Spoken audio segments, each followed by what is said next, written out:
다 함께 묵도하심으로 목요일 새벽 기도회를 하나님께 올려드리겠습니다. 살아계신 하나님, 12월 31일 2020년 마지막 한 해를 주님께 올려드리며 또 이 마지막 날을 주님 앞에서 맞이하게 되었습니다. 주님, 한 해의 끝자락 앞에 서서 지난 한 해를 또한 되돌아보기를 원합니다. 코로나19밖에 생각나지 않는 가슴 아픈 일들이 참으로 많았지만 그러나 고난과 고통이 있다고 해서 우리의 삶이 아무 의미 없는 것이 아님을, 모든 것이 우리가 하나님의 말씀을 바라보고 진리를 붙잡을 때 우리의 삶 가운데 찾아온 고난과 고통도 해석되어지고 의미가 발견되어지는 것임을 우리가 기억하게 도와주시고, 그러하기에 오늘 이 끝자락에 서서 이 마지막 새벽 아침에도 주님의 말씀 붙잡고 주님의 음성에 귀 기울이며 하루를 시작할 수 있도록 인도하여 주시옵소서. 성령 하나님, 우리는 주님의 도우심 없이는 단 하루도 살아갈 수 없는 연약한 존재들입니다. 이 시간 기도함으로 성령의 임재를 구하는 성도들마다 성령의 충만한 임재를 경험하게 도와주시고 이 세상 가운데 그리스도의 빛을 드러내며 살아갈 수 있도록 도와주시옵소서. 삶의 여러 가지 어려움과 또한 형편이 부족한 가운데 있는 지체들도 있습니다. 주님께서 이 아침에 부르짖고 기도할 때 그들의 모든 기도 제목 가운데 선하게 응답하여 주심으로 하나님께서 나의 아버지 되심을 깊이 경험하게 하여 주시옵소서. 주님께 모든 영광 올려드리며 예수 그리스도의 이름으로 기도드립니다. 아멘. 오늘 하나님께서 우리에게 주시는 말씀은 베드로후서 3장 11절에서 18절까지의 말씀입니다. 오늘 하나님께서 우리에게 주시는 말씀은 베드로후서 3장 11절에서 18절까지의 말씀, 제가 가진 성경으로 신약성경 388면에 있습니다. 제가 한 절, 그리고 여러분들이 한 절 교독하신 후에 마지막은 합독하도록 하겠습니다. 제가 먼저 읽습니다. 이 모든 것이 이렇게 풀어지리니 너희가 어떠한 사람이 되어야 마땅하냐? 거룩한 행실과 경건함으로 하나님의 날이 임하기를 바라보고 간절히 사모하라. 그날에 하늘이 불에 타서 풀어지고 물질이 뜨거운 불에 녹아지려니와 우리는 그의 약속대로 의가 있는 곳인 새하늘과 새 땅을 바라보도다. 그러므로 사랑하는 자들아, 너희가 이것을 바라보나니 주 앞에서 점도 없고 흠도 없이 평강 가운데 나타나기를 힘쓰라. 또 우리 주의 오래 참으심이 구원이 될 줄로 여기라. 우리가 사랑하는 형제 바울도 그 받은 지혜대로 너희에게 이같이 썼고 또 그 모든 편지에도 이런 일에 관하여 말하였으되 그 중에 알기 어려운 것이 더러 있으니 무식한 자들과 굳세지 못한 자들이 다른 성경과 같이 그것도 억지로 풀다가 스스로 멸망에 이르느니라. 그러므로 사랑하는 자들아, 너희가 이것을 미리 알았은즉 무법한 자들의 미혹에 이끌려 너희가 굳센 데서 떨어질까 삼가라. 함께 읽습니다. 오직 우리 주 곧 구주 예수 그리스도의 은혜와 그를 아는 지식에서 자라가라. 영광이 이제와 영원한 날까지 그에게 있을지어다. 아멘. 적어도 이 새벽 기도의 영상을 통해서 오늘 하나님께서 나에게 무엇을 말씀하실까? 하나님이 주실 은혜를 사모하는 분들이라면 분명히 이 험한 세상을 살면서 견고한 믿음을 가지고 싶다, 그런 거룩한 욕심을 가지고 계시리라 믿습니다. 물론 하나님은 그런 여러분들을 너무나 기뻐하시고요, 또 사랑하는 눈빛으로 여러분들을 바라볼 것이라 믿습니다. 여러분, 그런데요, 우리가 참 하나님을 잘 믿고 싶고 또 사랑하는 마음이 있다고 말하지만 여전히 우리가 세상의 물질과 그 세속의 가치에 마음을 빼앗길 때가 있지 않습니까? 그런가 하면 반대로 삶의 시련이 오고 삶의 고난이 오고 삶의 문제가 생기면 금방 염려하고 금방 너무 쉽게 우리가 무너지는 그런 우리 자신의 연약함을 바라볼 때가 또한 있지 않아요? 그런 우리 자신을 바라볼 때 종종 우리 자신의 신앙에 대해서 회의감을 느끼게 되죠. 때로는 정말 내가 목사가 맞나? 때로 내가 정말 집사가 맞나? 그렇게 우리 스스로에게 회의감을 가지고 자문할 때가 있습니다. 여러분, 이렇게 쉽게 흔들리는 그런 갈대와 같은 믿음이 아니라 이 소나무처럼 우두커니 서서 중심을 잡고 있는 그런 흔들림이 없는 그런 신앙인이 되고픈 마음이 우리 모두에게 있지 않습니까? 저는 이런 소나무처럼 단단하게 버티는 믿음을 생각할 때마다 이 성경의 한 구절이 생각이 나는데요. 한 이야기가 생각이 나는데요. 그 마태복음 14장에 그 제자들이 풍랑에서 노를 젓고 있다가 고통당하고 있을 때 예수님이 물리를 걸어서 오지 않습니까?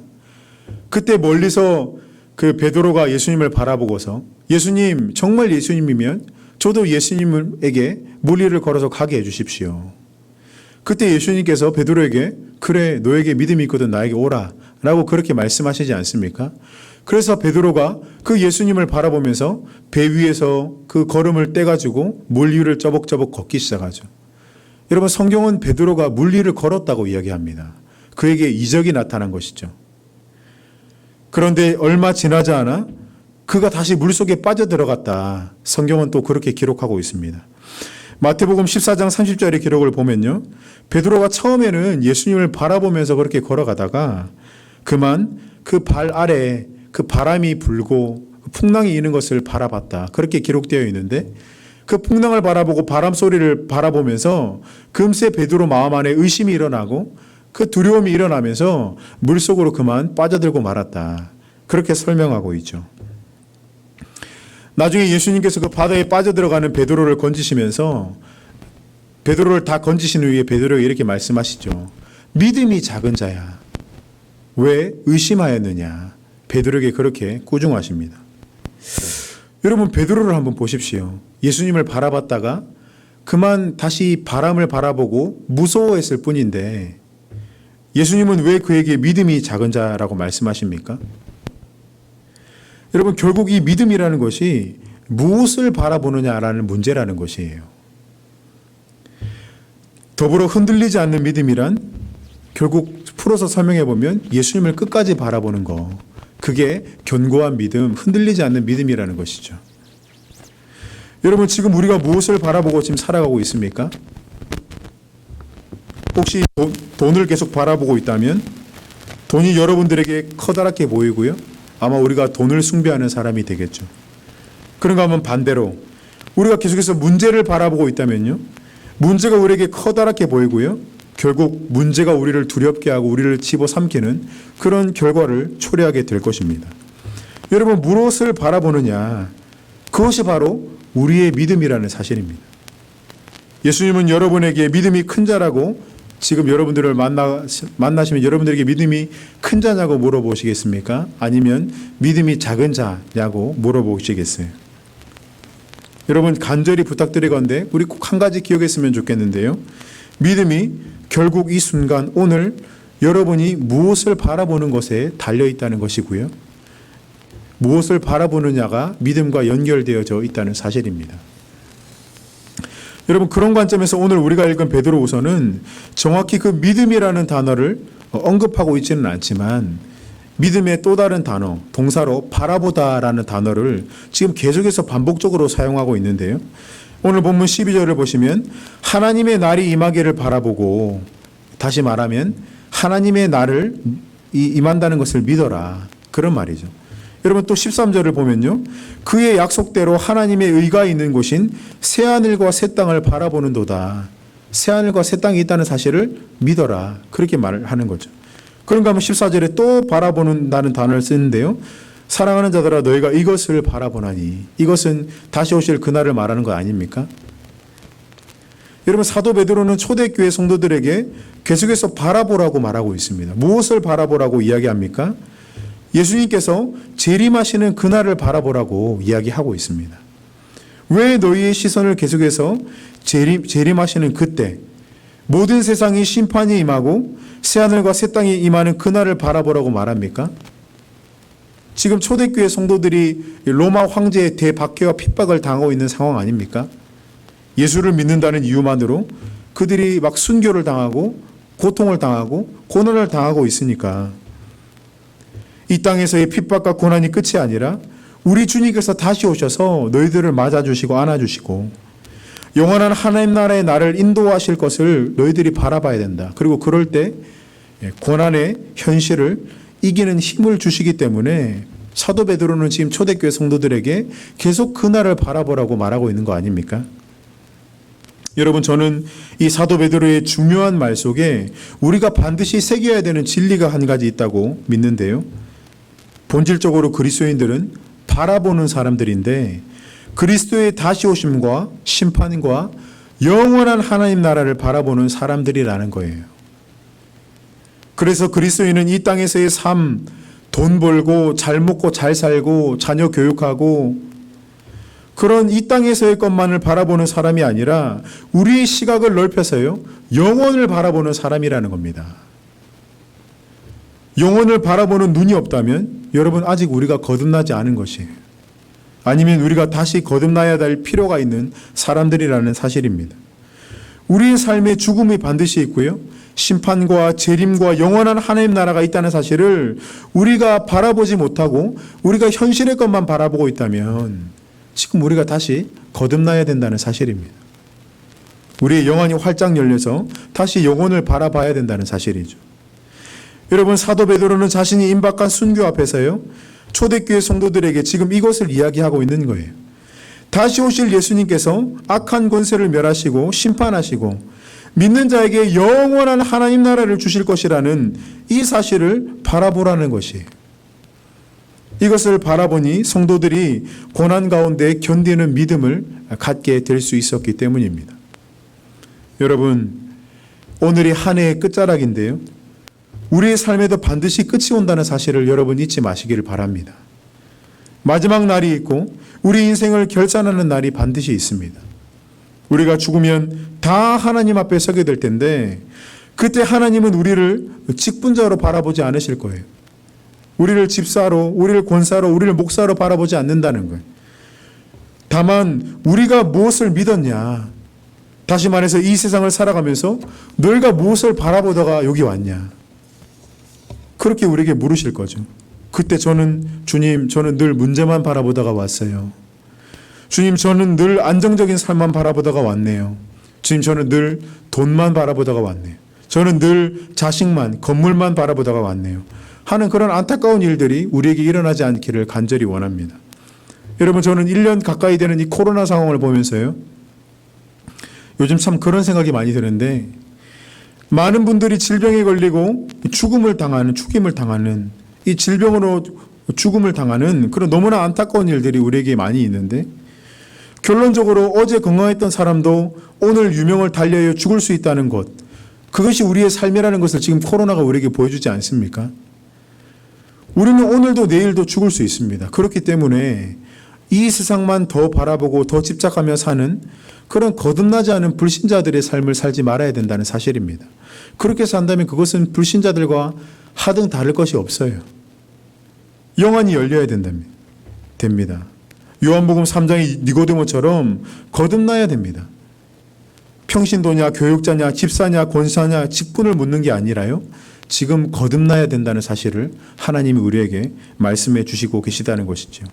사도 베드로의 말씀처럼 재림과 영원한 삶을 바라보는 그런 거듭난 신앙인이 되기를 간절히 기도해야 될 것입니다. 그런 영안이 활짝 열릴 때 진짜 신앙생활이 시작되는 것이고요, 우리 안에 신앙의 야성이 살아나서 한 번뿐이기에 더 아낌없이 주님께 우리의 삶을 내어드릴 수 있는 삶이 될 줄로 믿습니다. 주님 나라 위에 살게 될 줄로 믿습니다. 우리가 오늘 기도할 때, 주여, 우리가 다시 한번 거듭나게 도와주시고 썩어질 양식을 바라보는 삶이 아니라, 문제를 바라보는 삶이 아니라 다시 오실 예수님과 영원한 하나님 나라를 바라볼 수 있는 영안을 활짝 열어주시고 그로 인하여서 진정한 믿음을 살게 해달라고, 날마다 거듭나게 해달라고 기도하시는 저와 여러분들이 되시기를 간절히 축복합니다. 우리 함께 기도하겠습니다. 살아계신 하나님, 사도 베드로는 계속해서 초대교회 성도들에게 바라보라고 말씀하고 있습니다. 바라보라, 또 바라보라. 주님, 다른 것이 아니라 주님께서 이 땅 가운데 다시 오시고 이 땅을 심판하시고 영원한 하나님 나라가 우리에게 주어질 그 사실을 바라보라고 말씀하시는데, 기독교인은 본질적으로 그런 점에서 영원한 하나님 나라를 바라보며 살아가는 사람인 줄로 믿습니다. 주님, 이 시간 말씀을 통해 우리를 돌이켜보건대 우리는 무엇을 바라보며 살아가는 사람인가 스스로 성찰할 수 있도록 도와주시고 우리가 이제는 영원한 삶을 바라볼 수 있는 거듭난 신앙인들이 될 수 있도록 주여 저희들을 이끌어 주시옵소서. 우리의 영혼을 활짝 열어주시고 우리의 시각을 다시 한번 현재가 아니라 영원한 시각으로 바꾸어 주셔서 이 땅을 살아가는 동안 이 세상에 집착하며 살아가는 인생이 아니라 영원한 하나님 나라를 위해서 나를 아낌없이 드릴 수 있는 그런 귀하고 복된 주님의 자녀들 될 수 있도록 주님 오늘 하루 축복하여 주시옵소서. 주님께 모든 삶을 의탁드리며 예수 그리스도의 이름으로 기도드립니다. 아멘. 하늘에 계신 우리 아버지, 아버지의 이름을 거룩하게 하시며 아버지의 나라가 오게 하시며 아버지의 뜻이 하늘에서와 같이 땅에서도 이루어지게 하소서. 오늘 우리에게 일용할 양식을 주시고 우리가 우리에게 잘못한 사람을 용서하여 준 것 같이 우리 죄를 용서하여 주시고 우리를 시험에 빠지지 않게 하시고 악에서 구하소서. 나라와 권능과 영광이 영원히 아버지의 것입니다. 아멘. 우리 아침에 하나님께서 우리에게 주신 말씀을 기억하고요. 또 이 코로나 상황 가운데 우리가 여전히 많은 고통을 당하고 있는데 주님 이 상황이 속히 종식될 수 있도록 주님 선하게 역사해 달라고 기도해 주시고 또 더불어 여러분이 가지고 오신 많은 기도 제목을 가지고 이 시간 주님의 이름을 부르며 간절히 기도함으로 이 아침을 열어가도록 하겠습니다. 함께 기도하겠습니다.